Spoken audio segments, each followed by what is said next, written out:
Ternisan, classes sa public at private schools sa mga apektadong lugar dyan sa Visayas suspendido dahil sa pagsabog ng Bulkang Kalaon. Nariyan po ang report mula po sa aming sister station dyan sa Star FM Bacolod. Star DJ Jessie, please come in.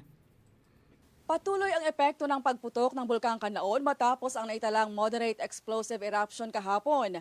Sa La Carlota City, ginawang evacuation center ang La Carlota South 1 Elementary School kung saan pansamantalang nanunuluyan ang mga apektadong residente. Kabilang ang mga mula sa Sitio Mansibanga at Sitio Gintubdan sa Barangay Araal.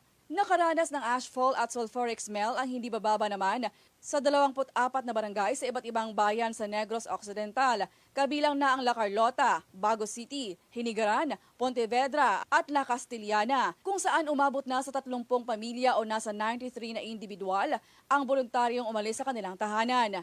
Sa naging panayam ng Star FM Bacolod kay Rifle Castillo Aguirre ng La Castillana, ibinahagi nito na may trauma pa rin sila sa nangyaring pagsabog noon, kaya labis ang kaba nila ngayon. At laking gulat naman aniya nila nang marinig ang malakas na pagsabog muli ng bulkan. Nagpaabot na ng paunang tulong ang local government unit tulad ng hygiene kits at pagkain. Ilang bahay ang napinsala, kabilang ang mga bubong na nasira dahil sa pagbagsak ng abo at asupre. Dahil dito, suspendido ang klase sa lahat ng antas, public at private sa Canlaon City, La Carlota City at La Castillana. Nananatili naman sa alert level 2 ang bulkan.